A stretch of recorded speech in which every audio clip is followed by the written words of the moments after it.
বাদার পরে আব্দুল্লাহ ইবনে তামিরের দিকে তীরান্দাজরা তীর তুনুক এইভাবে তাক করলো। তীরান্দাজরা এবার দোয়া পরে যখন তীর মারলো, বিসমিল্লাহি রাব্বিল গোলাম বলে যখন তীর মারলো, আব্দুল্লাহ ইবনে তামিরের ডান কাঁধের নিচ দিয়ে, ডান কাঁধের নিচ দিয়ে তীরটা ঢুকে বাম কাঁধ দিয়ে বের হয়ে গেল। আব্দুল্লাহ ইবনে তামির তার ডান হাত দিয়ে রক্তটাকে এইভাবে ধরে এইভাবে তিনি পৃথিবী থেকে শহীদ হয়ে বিদায় হয়ে গেলেন। বলেন সুবহানাল্লাহ। কিন্তু সমস্ত মানুষের সামনে যখন বিসমিল্লাহি রাব্বিল গোলাম বলল, সমস্ত মানুষের দৃঢ় বিশ্বাস হয়ে গেল এই গোলামের রব, এই গোলাম যে রবের প্রতি ঈমান এনেছে তিনি সর্বশক্তিমান রব। বাদশাহ এত চেষ্টা করে এই বাচ্চাকে মারতে পারলো না, এই ছেলেটাকে মারতে পারলো না। যখন এই বাচ্চার রবের নাম নিয়ে তীরন্দাজদেরকে তীর নিক্ষেপ করলো, তখন এই বাচ্চা মারা গেল। এর মানে এই বাচ্চার যে রব আছে, এই রব এই বাদশার চেয়েও অনেক বেশি শক্তিশালী। বলেন সুবহানাল্লাহ।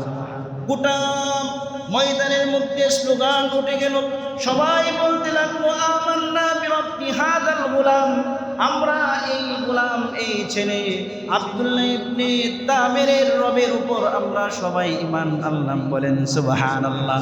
আব্দুল্লাহ ইবনে তামির একজন মুসলমান ছিলেন, তিনি শহীদ হয়ে গেছেন ঠিকই, কিন্তু তার শহীদের ঘাম এত বিষাক্ত, এত বিষাক্ত, এর কারণে আল্লাহ পাক একই দিনে 20,000-এর উপরের মানুষকে ঈমান দান করেন। বলেন সুবহানাল্লাহ।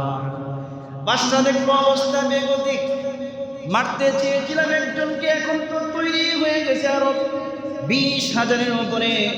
এবার বাদশা চিন্তা করলো এদের সবাইকে একসাথে ধ্বংস করে দিতে হবে। বিরাট বড় গর্ত করা হলো, কয়েকদিন পর্যন্ত গর্ত করার পরে তার মধ্যে লাকড়ি রাখা হলো, লাকড়ি রাখার পরে আগুন জ্বালিয়ে দেওয়া হলো। আগুনের মধ্যে একে নিক্ষেপ করা শুরু করলো। প্রত্যেককে অপশন দিল, অপশন 2টা, ঈমান ছাড়বা নাকি আগুনে ঝাঁপিয়ে পড়বা।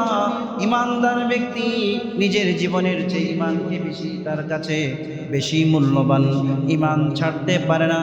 ঈমানের বিনিময়ে ঈমানদার ব্যক্তিরা নিজেদের জীবন কোরবান করতে পারে। কথা কোন ঠিক না বেটি?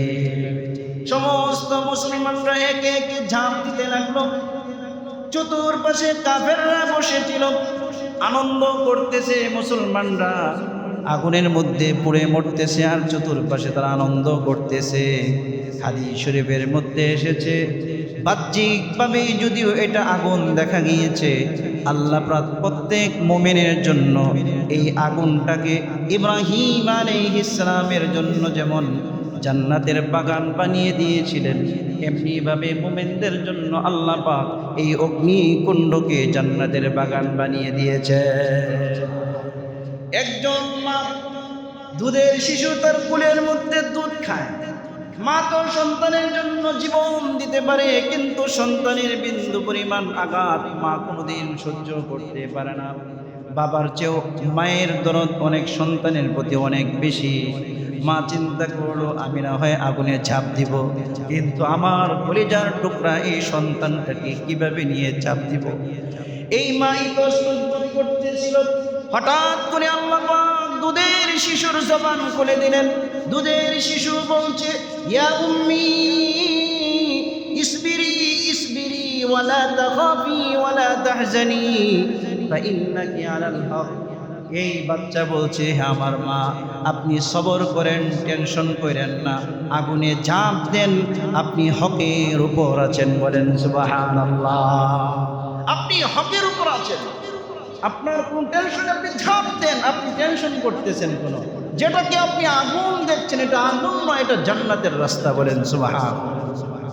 বর্তমান প্রেক্ষাপটকে সামনে রেখে সূরা বুরুজ তেলাওয়াত করছি।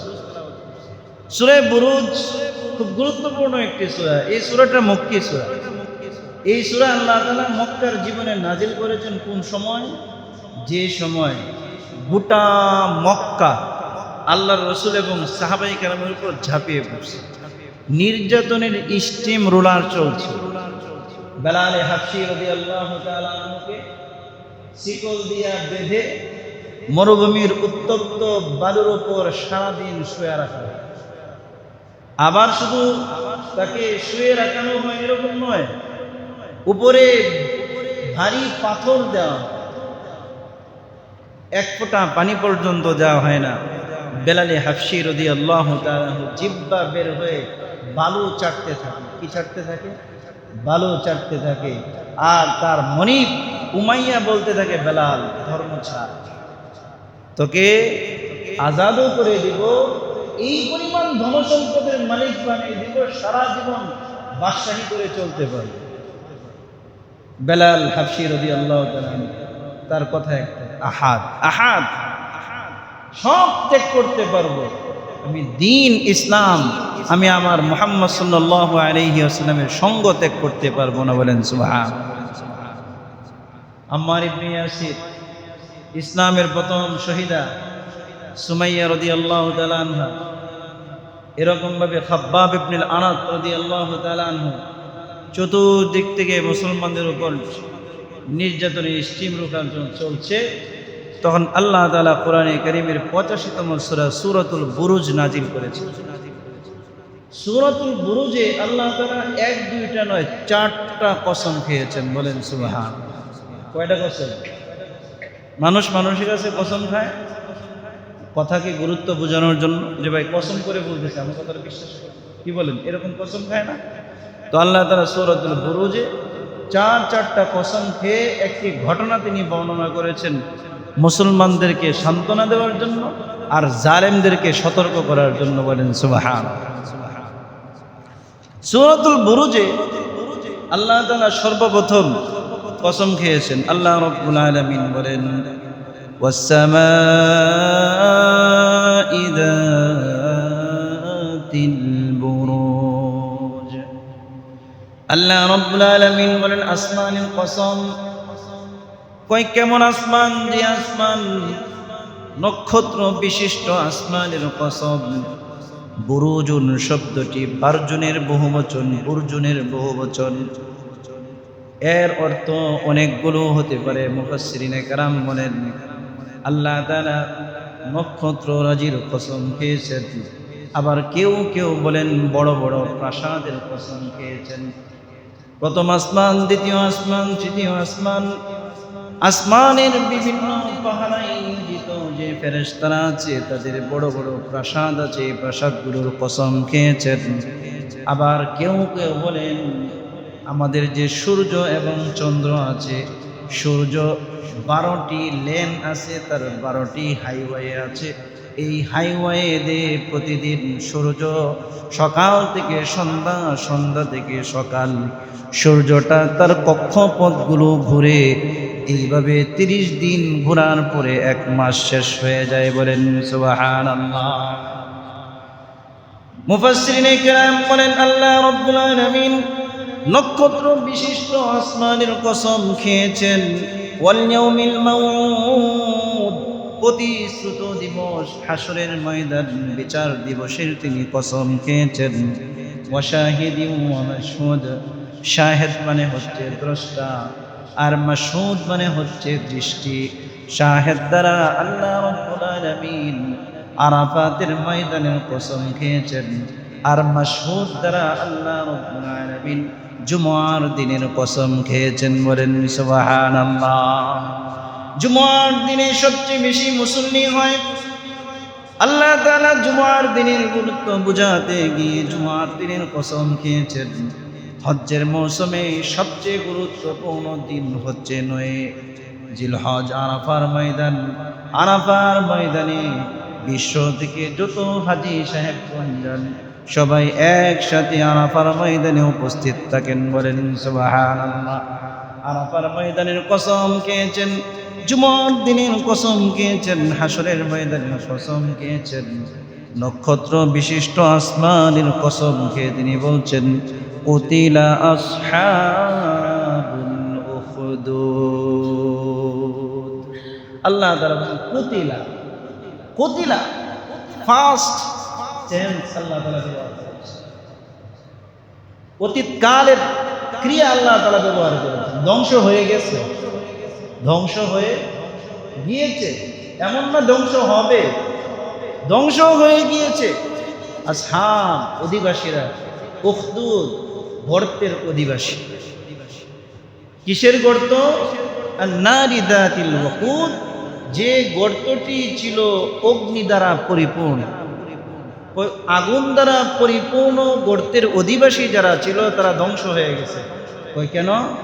কয় এই আগুন দ্বারা পরিপূর্ণ যে গর্তটা ছিল, এই গর্তের চতুর্পাশে ইদহুম আলাইহা কুউদ, তারা চতুর্পাশে বসে বসে মজা নিছিল।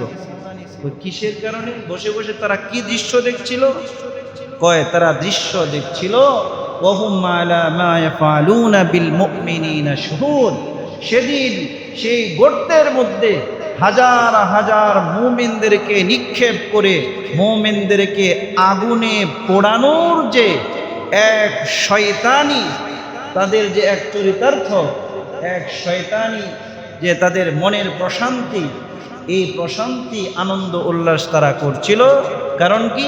মুমিনরা আগুনে পুড়ে মরতেছে আর তারা চতুর্পাশে উল্লাস করতেছে। এই যারা উল্লাস করেছিল, আল্লাহ রাব্বুল আলামিন বলেন কুতিলা, সব ধ্বংস হয়ে গেছে। বলেন সুবহানাল্লাহ। যে যাকে দেখতে পারে না তাকে যদি সে শাস্তি দিতে পারে, এটা একটা পৈশাচিক আনন্দ অন্তরে অনুভূত হয়। কথা কোন ঠিক না বেটি? বর্তমান দেশে আওয়ামী লীগ, বিএনপি, জামাতে ইসলাম, অন্যান্য দল, এক দল আরেক দলকে ডাউন দেওয়ার জন্য অন্য দলের মানুষ যদি বিপদে পড়ে অপর দলের বেড়া খুব মজা পায়। কথা বলে মজা পায় কি পায় না? এটা হচ্ছে পৈশাচিক শয়তানের আনন্দ। কোনো মুমিনের গুণ এটা হতে পারে।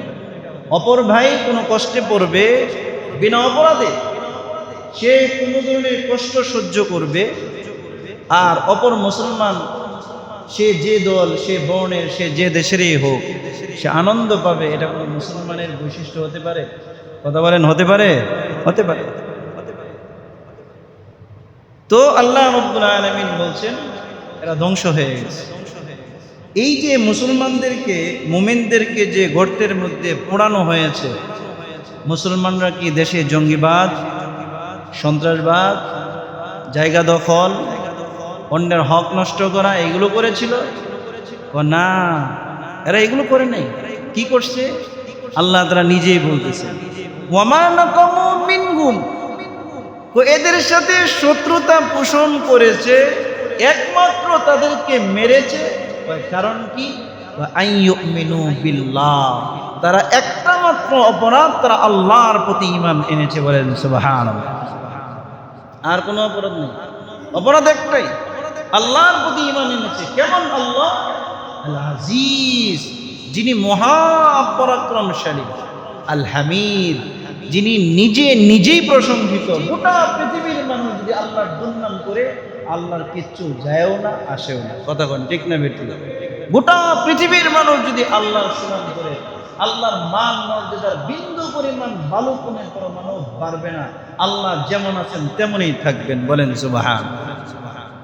তো আল্লাহ তাআলা বলতেছেন এদের কোনো অপরাধ নেই, অপরাধ শুধু একটাই, তারা ঈমান এনেছে আল্লাহর প্রতি। আল্লাহর প্রতি তাদের অগাধ বিশ্বাস এবং আল্লাহর প্রতি তাদের অটল থাকার কারণে এই সমস্ত ব্যক্তিরা মুসলমানদেরকে, মুমিনদেরকে আগুনে পুড়ে মেরেছে। একদিনে 20,000-এর উপর মুমিনদেরকে আগুনে পুড়ে ভস্ম করেছে। বলেন নাউজুবিল্লাহ। এই ঘটনাটা ঘটেছে আল্লাহ নবী দুনিয়াতে আসার 70 বছর আগে। কত বছর আগে? 70 বছর আগে ইয়ামানের একজন তৎকালীন সময়ে রাজা ছিল, যার নাম ছিল ইউসুফ জুনওয়াস। ইউসুফ জুনওয়াস সে নিজে ছিল অগ্নি পূজক, মূর্তি পূজক, অর্থাৎ যেটাকে বলা হয় হিন্দু। আর কি হিন্দু, যারা মূর্তি পূজক এরা কি হিন্দু। তো ইউসুফ জুনওয়াস ছিল হিন্দু, শুধু হিন্দু নয়, ও ছিল উগ্রবাদী হিন্দু। কেমন উগ্রবাদী হিন্দু? নিজেও মূর্তি পূজা করত, অন্যদেরকেও মূর্তি পূজা করতে বাধ্য করত। একটা হচ্ছে হিন্দুত্ব, একটা হচ্ছে কি হিন্দু, আর একটা হচ্ছে হিন্দুত্ববাদ। দুই জিনিস। দুইটি কি ভাই? দুই জিনিস। নিজে পূজা করে বাস কাহার উপর জোর প্রয়োগ করে না, এরা হচ্ছে হিন্দু। নিজে পূজা করে অন্যকে বাধ্য করে, পূজা না করলে মুসলিমদের বিভিন্ন কাজে বাধা দেয়, জয় শ্রীরাম বলতে বাধ্য করায়, তারপরে হচ্ছে বিভিন্ন বাক্য বলতে বাধ্য করায়, বিভিন্ন অনইসলামিক কাজ করতে বাধ্য করায়, এটাকে বলা হয় হিন্দুত্ববাদ। এই হিন্দুত্ববাদের নেতা ছিল ইউসুফ জু নওয়াজ। এই হিন্দুত্ববাদের নেতা, সে নিজেও অগ্নিপূজক, মূর্তি পূজক ছিল, প্রজাদেরকেও মূর্তি পূজা করতে বাধ্য করত। তৎকালীন সময়ে জাদুর প্রভাব ছিল সবচেয়ে বেশি। ইউসুফ জু নওয়াজের রাজত্ব টিকে ছিল জাদুর কারণে। তার একজন দেশের প্রধান একজন জাদুঘর ছিল। এই জাদুঘরের মাধ্যমে ইউসুফ জু নওয়াজ বিভিন্ন ধরনের জনগণের উপর প্রভাব বিস্তার করত এবং বিভিন্নভাবে তার রাজত্ব জাদুর মাধ্যমে টিকিয়ে রেখেছিল। জাদুর চর্চা ছিল বেশি, জাদুবিদ্যার প্রচার প্রসার বেশি ছিল। বর্তমানেও কিন্তু জাদুবিদ্যার প্রচার প্রসার আস্তে আস্তে বাড়তেছে। কারো কোনো ক্ষতি করতে চান, বস জাদুঘরের কাছে চলে গেছে, ব্ল্যাক ম্যাজিকারের কাছে, বস ব্ল্যাক ম্যাজিক মেরে বস আপনার ব্যবসা বাণিজ্য, আপনার স্বাভাবিক জীবনকে অস্থির করে তুলেছে। এরকম সমাজে আছে না নাই? কথা কয় না? আপনাদের কাছে মনে হয় এই ধরনের কেস কখনো আসে না, আপনারা সব বুজুর্গ মানুষ। আমাদের কাছে সব ধরনের মানুষই আসে। নিজের মা বাবা বউকে ব্ল্যাক ম্যাজিক করে পাগল বানায় ছেড়ে দিচ্ছে। নিজের পুত্রবধূকে কি ব্ল্যাক ম্যাজিক করে পাগল বানিয়ে ছেড়ে দিচ্ছে। এরকম বহু কেস আমাদের সামনে আসে। পরিবারের ভিতরে অশান্তি তৈরি করার জন্য একে অপরকে, স্ত্রী স্বামীকে, স্বামী স্ত্রীকে বসে আনার জন্য ব্ল্যাক ম্যাজিক পর্যন্ত করে। বলে নাউজুবিল্লাহ। ব্ল্যাক ম্যাজিক যে করে করায় উভয় কাফের, কোনো সন্দেহ নেই। যে সন্দেহ করবে হেও কাফের, যে সন্দেহ করবে সেও কি? সেও কাফের। একটারও ঈমান নাই। এরা যদি মৃত্যুর পরে নতুন করে কালিমা গ্রহণ না করে, তাহলে এদেরকে মুসলমানদের কবরস্থানে কবরও দেওয়া যাবে। কারণ মুসলমানদের কবরে কোনো কাফেরের জায়গা হয় না। একে জনসম্মুখে হিন্দুদের শ্মশানে নিয়ে তাকে পুড়িয়ে ফেলতে হবে, সে মুসলমানের বাচ্চা হোক, হাজির বাচ্চা হোক, আর সে যারই বাচ্চা হোক। কথা কোন ঠিক না? তো ইউসুফ জু নওয়াজের রাজত্ব টিকে ছিল জাদুবিদ্যার মাধ্যমে। প্রধান যে জাদুকর ছিল সে বয়স্ক হয়ে গেছে, বৃদ্ধ হয়ে গেছে।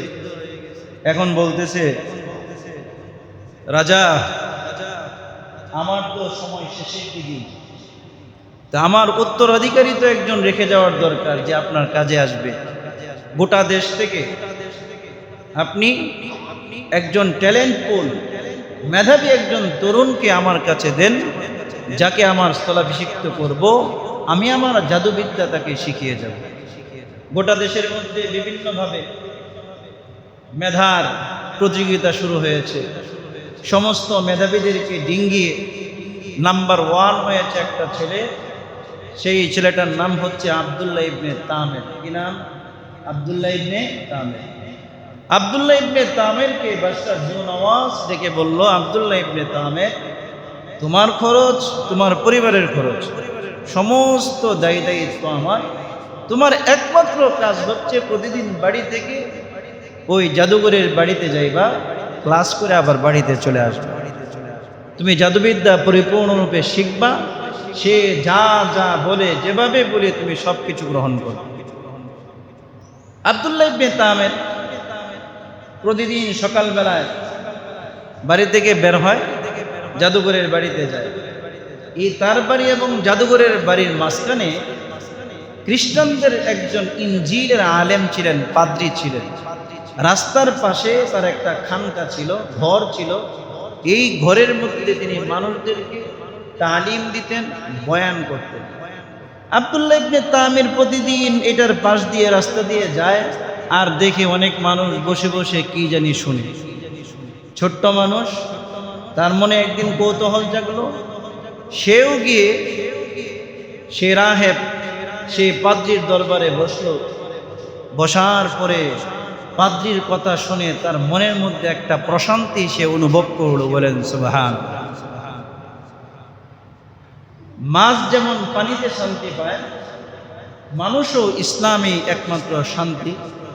মাছ পানি ছাড়া যেমন অশান্তিতে থাকে, যে সমস্ত ব্যক্তিরা পরিপূর্ণরূপে ইসলামে প্রবেশ করে নাই এরা এরকম অশান্তিতে আছে। শান্তি এটা কোনো বাজারের পণ্য নয়। সুখ, শান্তি, সমৃদ্ধি এগুলো কিনতে পাওয়া যায় না। কি বলেন, পাওয়া যায়?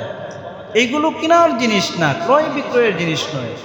এগুলো হচ্ছে আল্লাহ প্রদত্ত বান্দার উপর আল্লাহর রহমত। কথা কোন ঠিক না বেঠিক? ওই বাদশা যে ছেলে নিয়োগ করলো আব্দুল্লাহ ইবনে তামের, খুব মজা পায়। যায় জাদুঘরের বাসায় যাওয়ার আগে সেইখানে একটু একটু বসে বসে তার ভিতরে ঈমানের নূর আস্তে আস্তে প্রবেশ করা শুরু করলো। বলেন সুবহানাল্লাহ। আব্দুল্লাহ ইবনে তামের প্রতিদিন সকাল বেলায় জাদুঘরের বাসায়, জাদুঘরের বাড়ির যাওয়ার পথে প্রতিমধ্যে যে পাদ্রী, ইনজিলের খ্রিস্টানদের যে আলেম আছে, ওই আলেমের দরবারে বসতে থাকে। বসতে বসতে আব্দুল্লাহ ইবনে তামের অন্তরের মধ্যে ঈমানের নূর প্রবেশ করা শুরু করে দিয়েছে। আব্দুল্লাহ ইবনে তামের ধীরে ধীরে এইভাবে চলতেছে, জাদুবিদ্যাও শিখছে, পাশাপাশি ইনজিলের ইলমও শিখছে। একদিন আব্দুল্লাহ ইবনে তামের মেইন রোড দিয়ে যাচ্ছে, দেখলো বিশাল বড় হাইওয়ের মধ্যে মানুষ জড়ো হয়ে গেছে। মানুষ, সমস্ত মানুষের ভিড়গুলোকে ডিঙ্গিয়ে সে সামনের দিকে অগ্রসর হয়ে গেল।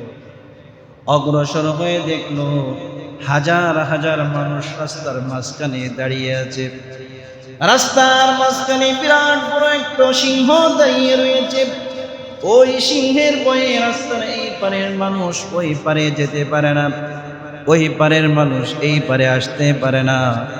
আব্দুল্লাহ ইবনে তামের অত্যন্ত ট্যালেন্টফুল, ব্রিলিয়ান্ট ছেলে ছিল। সে ভাবলো আজকে একটি পরীক্ষার সময় চলে এসেছে, আজকে আমি পরীক্ষা করব পাদ্রীর কাছ থেকে যে ইলম আমি শিখছি, যে ধর্ম গ্রহণ করছি, এটা সত্য নাকি জাদুঘরের জাদুর ধর্ম সত্য, এটাকে আজকে আমি পরীক্ষা করব। বলেন সুবহানাল্লাহ। পরীক্ষা করার উদ্দেশ্যে আব্দুল্লাহ ইবনে তামের ছোট্ট একটি পাথর হাতে নিল। পাথর হাতে নিয়ে আল্লাহর কাছে বলল, হে আমার রব, আল্লাহুম্মা ইন্নী, যদি আপনার কাছে জাদুঘরের ধর্মের চেয়ে রাহিবের ধর্ম যদি আপনার কাছে বেশি প্রিয় হয়, পছন্দনীয় হয়, আপনার যদি মনোনীত হয়, তাহলে এই পাথরের মাধ্যমে এই জানোয়ারকে আপনি হত্যা করে ফেলুন, যাতে করে মানুষের চলাচল স্বাভাবিক হয়ে যায়। বলেন সুবহানাল্লাহ। দোয়া করো, আল্লাহুম্মা ইন কানাত, হে আল্লাহ, যদি এই রাহিবের ধর্ম জাদুঘরের ধর্মের চেয়ে যদি আপনার কাছে মনোনীত হয়, আপনার কাছে যদি প্রিয় হয়, এই পাথরের মাধ্যমে আপনি এই সিংহকে, এই আপনার বিরাট আকৃতির প্রাণীটাকে আপনি হত্যা করে মানুষের চলাচল স্বাভাবিক করে দেন। যেই কথা সেই কাজ। এই ছোট্ট বাচ্চা যখন ছোট্ট একটি পাথর দিয়ে সিংহের শরীরের মধ্যে আঘাত করলো, সাথে সাথেই এত বড় সিংহটি ধপাস করে মাটিতে পড়ে সাথে সাথে মৃত্যুর কোলে ঢলে পড়ল। বলেন সুবহানাল্লাহ। যখন সিংহটি মারা গেল, সমস্ত মানুষ যখন এই দৃশ্য দেখল, আব্দুল্লাহ ইবনে তামেরের সুনাম সুখ্যাতি সারা দেশের মধ্যে ছড়িয়ে পড়ল। এই অবস্থা যখন পাদ্রীর কাছে গিয়ে বলল, পাদ্রী বলল, আব্দুল্লাহ ইবনে তামের, তোমার ঈমান পরিপূর্ণ হয়ে গেছে, এখন পরীক্ষার জন্য প্রস্তুত থাকো। যে কোনো ধরনের বিপদ তোমার উপর আসতে পারে, সকল বিপদে তোমাকে ঈমানের উপর অটল অবিচল থাকতে হবে। বলেন সুবহানাল্লাহ। কারণ পরীক্ষা ছাড়া আল্লাহ পাক ঈমান গ্রহণ করে না। মাটির 10 টাকার একটা পাত্র যখন আমরা বাজার থেকে কিনি তখন পরীক্ষা করি, 100 টাকা কেজি যখন আম্রপালি কিনি তখনও পরীক্ষা করি, 100 টাকা দিয়ে একটি কাঁঠাল কিনি সেটাও পরীক্ষা করে কিনি, কাপড় কিনি সেটাও পরীক্ষা করে কিনি। আল্লাহ পাক বলেন, আমি ঈমান পরীক্ষা ব্যতীত গ্রহণ করি না। আমি পরীক্ষা দিয়ে যাচাই বাছাই করি ঈমানের দাবিতে কারা সত্যবাদী আর ঈমানের দাবিতে কারা মিথ্যাবাদী মুনাফিক। কথা কোন ঠিক না বেটি? আল্লাহ রাব্বুল আলামিন বলেন, আমি সমস্ত ঈমানদারদেরকে পরীক্ষা করি বিভিন্নভাবে।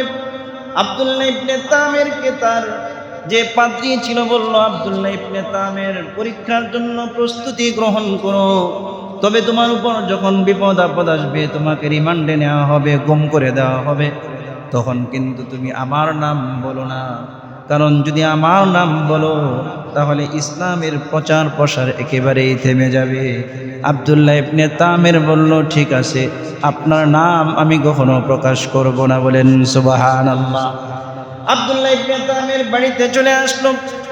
এদিক দিয়ে একের পর এক মানুষ ঝাড়ফুঁকের জন্য আসে, কারো কুষ্ঠরোগ নিয়ে আসে। আব্দুল্লাহ ইবনে তামির বলে, আমি কাউকে সুস্থ করতে পারি না, তবে তুমি যদি এক আল্লাহর প্রতি ঈমান আনো, আল্লাহর কাছে দোয়া করতে পারি, আল্লাহ পাক আমার দোয়ার বিনিময়ে তোমাকে সুস্থ করে দিতে পারেন। বলেন সুবহানাল্লাহ। কুষ্ঠরোগীরা আসে, আব্দুল্লাহ ইবনে তামির দোয়া করে তার শরীরের মধ্যে হাত বুলিয়ে দেয়, কুষ্ঠরোগী ভালো হয়ে যায়। প্যারালাইসিস রোগীরা আসে, প্যারালাইসিস ভালো হয়ে যায়। এমনকি জন্মান্ধ ব্যক্তিরা যখন তার কাছে আসে, তিনি আল্লাহর কাছে দোয়া করলে আল্লাহ পাক জন্মান্ধ ব্যক্তিদেরকেও পরিপূর্ণ সুস্থ করে দেয়। আব্দুল্লাহ ইবনে তামিরের এই ঘটনা বাদশার একজন একান্ত উজির ছিল, যে উজির জন্মান্ধ ছিল। জন্মের পর থেকে কোনোদিন সে পৃথিবীর আলো বাতাস কিছুই দেখতে পারে নাই। সে ছিল তৎকালীন যে বাদশা ইউসুফ জুন্নুয়াসের একান্ত সচিব ছিল, উজির ছিল। ওই ব্যক্তির কানে যখন আব্দুল্লাহ ইবনে তামিরের আলোচনা আসলো, পরের দিন সকালবেলায় কয়েকটি উটের মধ্যে মাল বোঝাই করে, উপঢৌকন বোঝাই করে, নগদ দিনার দিরহাম নিয়ে, বড় বড় বস্তার মধ্যে টাকা পয়সা নিয়ে আব্দুল্লাহ ইবনে তামিরের বাড়িতে সেই উজির উপস্থিত হয়ে বলল, হে বালক, আমি জন্মের পর থেকে আজ পর্যন্ত একটি মুহূর্তের জন্য পৃথিবীর আলো বাতাস দেখতে পারি নাই, বিবিকে কোনোদিন দেখতে পারি নাই, সন্তানগুলোকেও কোনোদিন দেখতে পারি নাই। আল্লাহ পাক আমাকে এত মর্যাদা দিয়েছেন, আমি কোনো কিছুই দেখতে পারি না, তুমি আমার চক্ষুটাকে ভালো করে দাও। আব্দুল্লাহ ইবনে তামির বললেন, আমি কাউকে সুস্থতা দাতা নই, আমি কাউকে অসুস্থ দাতাও নই, যা কিছু করেন যিনি, তিনি কে? আরো জোরে বলেন, তিনি কে? আব্দুল্লাহ ইবনে তামির বলছে, আমার হাতে কোনো কিছু নাই, তবে হে মন্ত্রী, আপনি যদি ঈমান আনেন, পরিপূর্ণ একত্ববাদের স্বীকার করেন, আল্লাহর প্রতি যদি পরিপূর্ণ আস্থা রাখেন, তাহলে আমি আল্লাহর কাছে আপনার জন্য দোয়া করব। আল্লাহ পাক হয়তো এই দোয়ার বিনিময়ে আপনার জন্মান্ধ চক্ষুকেও ভালো করে দিতে পারেন। বলেন সুবহানাল্লাহ। আব্দুল্লাহ ইবনে তামিরের কাছে হাত দিয়ে বায়াত হয়ে ওই ব্যক্তি কালিমা পড়ে মুসলমান হয়ে গেল। এবার আব্দুল্লাহ ইবনে তামির আল্লাহর কাছে দোয়া করলেন, আল্লাহ পাক আব্দুল্লাহ ইবনে তামিরের দোয়াকে কবুল করলেন। সাথে সাথে জন্মান্ধ উজির সাথে সাথে চক্ষুষ্মান হয়ে গেল। বলেন সুবহানাল্লাহ। পরের দিন সকালবেলায় উজির চলে গেল বাদশা জুনওয়াসের দরবারে। বাদশা জুনওয়াস দেখলো উজির আমার দিকে তাকিয়ে আছে। উজিরকে জুনওয়াস বলছে, কি ব্যাপার, তুমি কি চোখ দিয়ে দেখতে পারতেছো নাকি? আমার দিকে তাকিয়ে আছো কেন? কারণ বাদশা জুনওয়াস তো জানে সে তো অন্ধ, কিন্তু আজকে এমন ভাবে তাকিয়ে আছে মনে হচ্ছে সে দেখছে। ওই উজির বলছে, বাদশা, আমি তো চক্ষু ফিরে পেয়েছি, আমার চোখের মধ্যে আল্লাহ তাআলা জ্যোতি দিয়েছেন। বলেন সুবহানাল্লাহ। বাদশা জিজ্ঞাসা করছে, মান রাদ্দা বাসারাক, তোমার চক্ষুকে ফিরিয়ে দিয়েছে? সাথে সাথে উজির বলছে, রব্বি, আমার রব। এবার বাদশা জুনাওয়াজ বলছে, হাল্লাকা রব্বুন গায়রি, আমি ছাড়াকে তোমার আর কোনো রব আছে নাকি? উজির বলছে, রব্বি ওয়া রব্বুকাল্লাহ, আমার এবং তোমার গোটা পৃথিবীর রব যিনি, তিনি হচ্ছেন আল্লাহ। তিনি কে ভাই? আল্লাহ। এবার বাদশা জুনাওয়াজ বলছে, সর্বনাশ, আমি নিজেই খোদা দাবি করছি, আর আমার দরবার থেকে খোদাদ্রোহী শুরু হয়ে গেছে, বিরোধিতা শুরু হয়ে গেছে, যেভাবে হোক তাকে শেষ করতে হবে। সাথে সাথে উজিরকে গ্রেফতার করে রিমান্ডে নেওয়া হলো। রিমান্ডে নিয়ে বিভিন্ন নির্যাতন স্টিমরোলার যখন চালানো হলো, সাথে সাথে উজির ওই বালকের কথা বলে দিল। বালককে বাসা থেকে আপনার এসে গ্রেফতার করে রাজদরবারে নিয়ে গেল। রাজা বালককে দেখে বলতেছে, আরে তুমি জাদুবিদ্যার মাধ্যমে এত কৃতিত্ব, এত সম্মান তুমি অর্জন করেছো, আমাকে তো তুমি কোনোদিন বলো নাই। হে যুবক, তুমি কি জাদুবিদ্যার মাধ্যমে জন্মান্ধদেরকে চক্ষু দান করো, বিভিন্ন রূপ বানাই কি তুমি ভালো করো নাকি? আব্দুল্লাহ ইবনে তামির বলছে, জাহাপনা, আমি কাউকে ভালো করতে পারি না, সুস্থ করতে পারি না, যিনি সব কিছু করেন তিনি হচ্ছেন আমার রব আল্লাহ। তিনি কে? আল্লাহ। এবার বাদশা আব্দুল্লাহ ইবনে তামিরকে রিমান্ডে নিল। তাকে প্রচুর পরিমাণে কষ্ট দেওয়া হলো। এক পর্যায়ে বালক আব্দুল্লাহ ইবনে তামির সেই পাদ্রীর কথা বলে দিল। পাদ্রীকে গ্রেফতার করা হলো। পাদ্রীকে গ্রেফতার করার পরে বলল, পাদ্রী, তুমি তোমার দিন ছেড়ে দাও, ধর্ম ত্যাগ করে আমার ধর্মে ফিরে আসো। পাদ্রী বলছে, আমি এমন এক দিন, এমন এক আল্লাহকে রব হিসাবে গ্রহণ করেছি, জীবন দিতে পারি, সব কিছু দিতে পারি, আমি আমার আল্লাহকে কোনোদিন ত্যাগ করতে পারি না। বলেন সুবহানাল্লাহ। সাথে সাথে তাকে বাধা হলো। বাধা হওয়ার পরে সুম্মাইউতা বিল মিনশার, সাথে সাথে বিরাট বড় একটি করাত নিয়ে আসা হলো। করাতটা তার মাঝখানে রাখা হলো। করাত দিয়ে গাছ যেভাবে ছেঁড়া হয়, এই পাদ্রীকে গোটা শরীরটা চিরে দ্বিখণ্ডিত করে ফেললো। পাদ্রীর দেহ থেকে রক্ত গোশতকে আলাদা করতে পারলো, কিন্তু পাদ্রীকে ঈমান থেকে বিন্দু পরিমাণ পিছপা করতে পারলো না। বলেন সুবহানাল্লাহ। উজিরকে কি পরিমাণ কষ্ট দিল, উজিরও ঈমান থেকে বিন্দু পরিমাণ পিছপা হলো না। এবার আব্দুল্লাহ ইবনে তামিরের ব্যাপারে ফয়সালা হলো। আব্দুল্লাহ ইবনে তামিরকে সেনাবাহিনীর কাছে, র্যাবের কাছে হস্তান্তর করলো, ডিজিএফের কাছে হস্তান্তর হলো।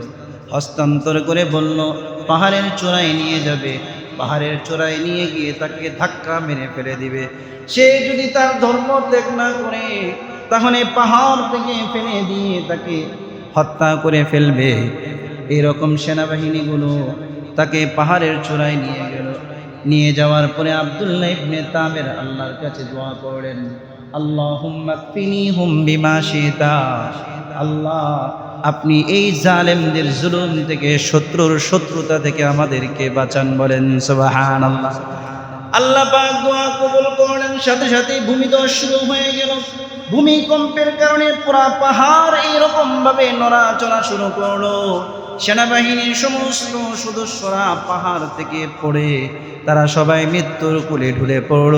আব্দুল্লাহ ইবনে তামির সুস্থে শান্তিতে অত্যন্ত সুন্দরভাবে হেঁটে হেঁটে আবার বাদশার দরবারে গিয়ে উপস্থিত হয়ে গেল। বলেন সুবহানাল্লাহ।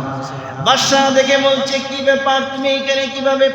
তোমার তো লাশ আসার কথা, আমার বাহিনী কোথায়? সাথে সাথেই আব্দুল্লাহ ইবনে তামির বলছে, যে বাহিনী আপনি আমাকে পাঠিয়েছিলেন, আমার রব সেই বাহিনীকে ধ্বংস করে দিয়েছে, আর আল্লাহ আমাকে তার রহমতের মাধ্যমে বাঁচিয়ে আবার আপনার দরবারে আমাকে পাঠিয়ে দিয়েছে। বলেন সুবহানাল্লাহ।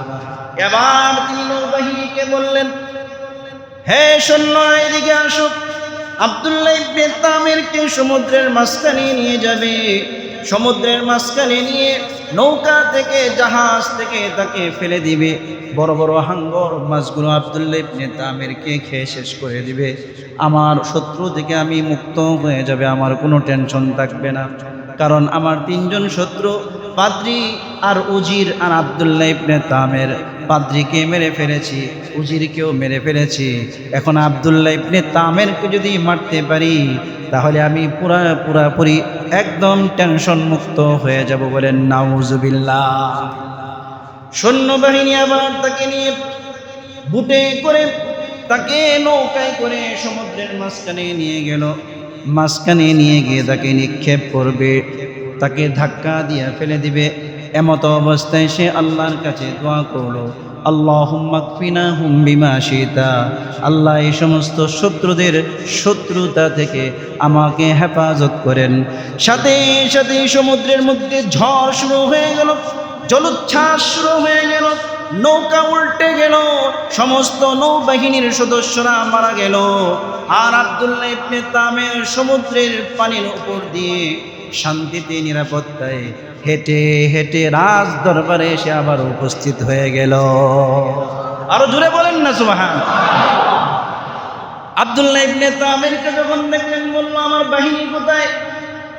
আমার আল্লাহ আপনার বাহিনীকে ধ্বংস করে দিয়েছে, আর আমার আল্লাহ আমাকে বাঁচিয়ে আপনার দরবারে পাঠিয়ে দিয়েছে। এ বাদশাহ জুনাওয়াজ, আপনি কি আমাকে মারতে চান নাকি? কয়, হ্যাঁ, তোমাকে তো আমি মারতে চাই। আমাকে আপনি, আপনার মতে আপনি আমাকে মারতে পারবেন না। আপনি যদি আমার একটা কথা শুনেন তাহলে আপনি আমাকে মারতে পারবেন, আপনি আমার থেকে বাঁচতে পারবেন। বলেন সুবহানাল্লাহ। আব্দুল্লাহ ইবনে তামিরকে বাদশা বলল, কি পদ্ধতি বলো? আব্দুল্লাহ ইবনে তামির বলল, গোটা শহরের সমস্ত মানুষকে একটি ময়দানের মধ্যে একত্রিত করেন। ময়দানের মধ্যে একত্রিত করার পরে আমাকে কাঠের শুঁড়ির মধ্যে চড়ানো হবে, হাত পা বাঁধা হবে এবং তীর থেকে ধনুক নিক্ষেপ করবেন। তীর থেকে যখন ধনুক নিক্ষেপ করবেন তখন এই দোয়াটা পড়বেন, বিসমিল্লাহি রাব্বিল গোলাম। এই যে গোলাম, এই যে বালক আছে, এই বালকের রবের নামে আমি তীর নিক্ষেপ করলাম। বলেন সুবহানাল্লাহ। বিসমিল্লাহি রাব্বিল গোলাম বলে যখন আপনি তীর নিক্ষেপ করবেন, এই তীর আমার শরীরের মধ্যে প্রবেশ করবে। এই তীর নিক্ষেপ করার সাথে সাথে আমার প্রাণ বায়ুটা দেহ থেকে বের হয়ে যাবে, আমি শহীদ হয়ে যাব। তাহলে আপনি আমার যদি দিক নির্দেশনা অনুযায়ী কাজ করেন তাহলে অবশ্যই অবশ্যই আপনি আমার শত্রুতা থেকে বাঁচতে পারবেন। বাদশা জুনাওয়াজ সাথে সাথেই পুরা এলাকার মধ্যে, পুরা শহরের মধ্যে ঘোষণা দিয়ে দিল। সমস্ত মানুষগুলো একত্রিত হলো। একত্রিত হওয়ার পরে আব্দুল্লাহ ইবনে তামিরকে একটি কাঠের মঞ্চের মধ্যে বাঁধা হলো। বাঁধার পরে আব্দুল্লাহ ইবনে তামিরের দিকে তীরন্দাজরা তীর তুলুক এইভাবে তাক করলো। তীরন্দাজরা এবার দোয়া পড়ে যখন তীর মারলো, বিসমিল্লাহি রাব্বিল গোলাম বলে যখন তীর মারলো, আব্দুল্লাহ ইবনে তামিরের ডান কাঁধের নিচ দিয়ে, ডান কাঁধের নিচ দিয়ে তীরটা ঢুকে বাম কাঁধ দিয়ে বের হয়ে গেল।